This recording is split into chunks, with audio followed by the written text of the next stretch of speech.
finally, I get to do my reading. So welcome once more at this late-ish hour, depending on where you are in the world and where you are in the time zones, etc., etc. Today's reading actually it's actually called Unsung Heroes.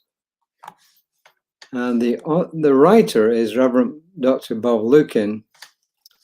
And the reading is actually from a June 2019 edition. Now let me just pull that one up.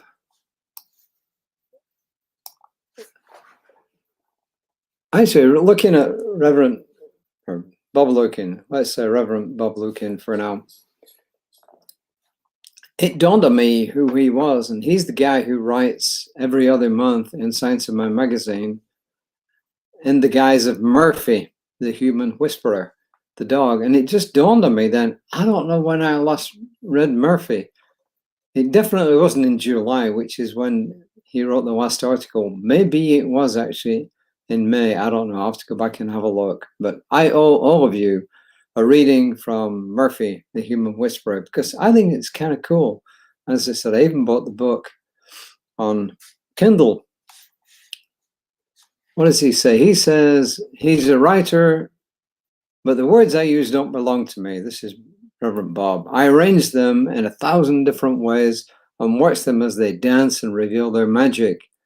Once on paper, I depend on my amazing wife and creative life partner, Reverend Judith Churchman, to add her editing skills, creative ideas, and feedback to the writing process.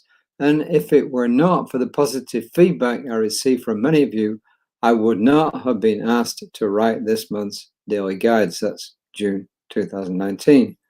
And of course, you could say 6th of August 2024. He says, I'm saying this because I think it's important for you to know that you are a valuable part of the creative process. He's talking about, obviously, his readers. I'm one of them. Living a creative life really does require a village. Judith spent as many hours finding the perfect quotes to go with each guide as I spent writing them. After reading the quotes and seeing how well they blended and uplifted my writing, I found myself overwhelmed with gratitude. For me, an essay is a work of art. Judith has found the right and perfect frame for each one of them. Too often we fail to realize how a frame protects, enhances, and enriches a piece of art. It's true. If you've ever tried to match up paintings, portraits, landscapes, etc. with frames, you know what he's talking about here. He says, I dedicated these daily guides to all the unsung heroes who've helped frame the fine art of daily living with their creativity, support, and love. And as of 2019, Afi's still doing this, he was the co-director of the Center for Spiritual Living, Palm Beach, as a personal growth coach and a published author. He welcomes connecting with you at bobinluck@yahoo.com. bobinluck@yahoo.com. That's kind of cool. bobinluck@yahoo.com. Don't tell me you can't remember that. Okay, so what's he saying for today? Right then. A hero is somebody who is selfless, who is generous in spirit, who tries to give back as much as possible and help people. And that was Debbie, is it Mazar or Mazar? I'm not sure. Anyway, she is an actress and TV personality, and I am not familiar with her because I'm not really up in that world.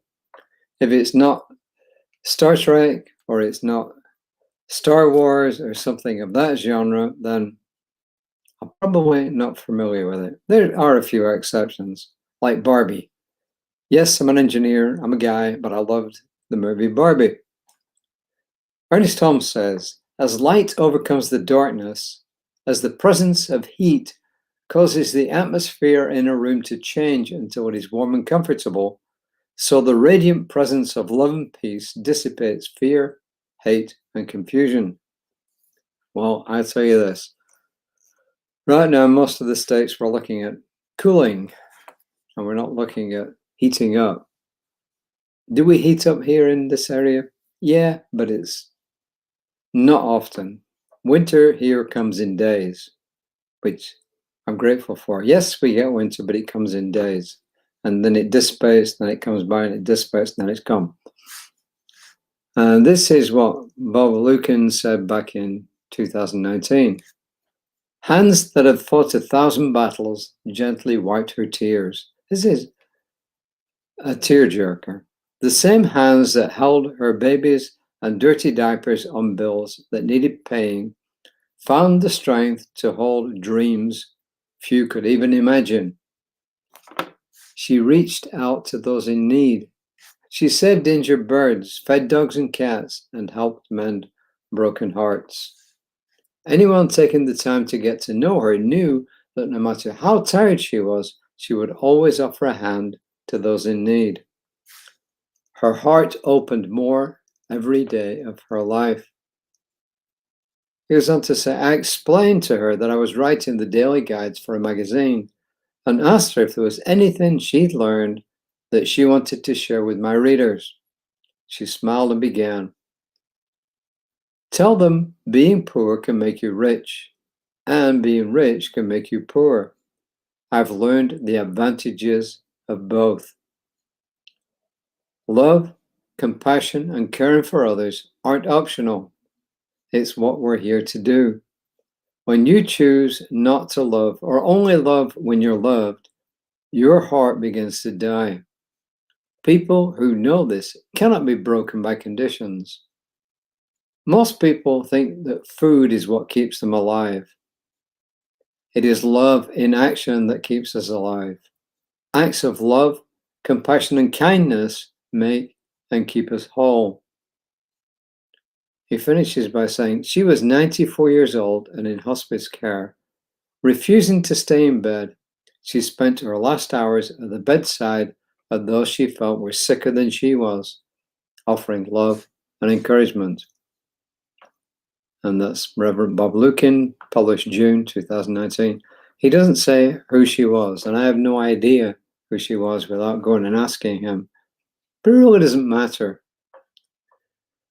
It's a lesson to all of us that we're not just here to take, we're here to give as well. That life is a cycle of receiving and giving. And in this case, it's love. You receive love, you give love out. You receive love in, you let it go out again. You know, I kind of think of it like a pump. You know, where am I with this? Let me get rid of this. I'm trying to get back to where I can actually see myself, and it's not really working. All right, David, where are you? Oh, there you are. I kind of think about love like one of those old pumps that pump water from a well. You know, once you get it going, then it's continuous. You know, you boom, boom, and then the stream starts going, and irrespective of whether you're pumping up or down, you just keep that flow going. And that's how I look at love. So if I'm in prayer mode and I'm thinking about love or I'm meditating on it, then I imagine that I'm filled with love and that I let love out. But as I let love out, the love that is the divine, the all, fills up in me again. So I'm never empty of love. It's one continuous flow. As I said, it's like one of those old water pumps that just keeps it continuously going. So that's a tip. That's how I look at it, that you can never be empty of love. It's always there. And the more you give, the more comes in. So it's always full, because I believe through my own personal experience that love is the basis of everything. And I know it's hard to see that. You know, it's hard to see when bad things happen to good people, when lots of horrible things happen around the world. It's hard to see that love is the basis for everything. But in my own personal experience, I have experienced, I think, what love is. And it's something that truly is wonderful. And as I said, it's continuous. You can never give out love and be empty of it. The more you give, the more comes in. The more you give, the more comes in. So that's just my 10 cents worth. The affirmation is, I acknowledge the unsung heroes in the world as I recognize the hero in me. And heroes, we're using it to mean masculine and feminine. You can say heroes and heroines, or just heroes meaning both. I acknowledge the unsung heroes and heroines in the world as I recognize the hero that is in me. So anyway, that's my 10 cents worth for today. I truly believe that love is the basis for everything. Oh yeah, and one thing. When my mother was in her later years, when she was in her late 70s and early 80s, she was still looking after neighbors. And a lot of the neighbors were younger than she was, but she helped them. She would go shopping for them. And I've mentioned this before, she would run errands for them. And to me, that's an example of what we're talking about here today. Did she have her faults? Of course, she had her faults. Like all of us, she had her faults. But she had some strong points that more than made up for that. And one of these was looking after other people, which I think is good.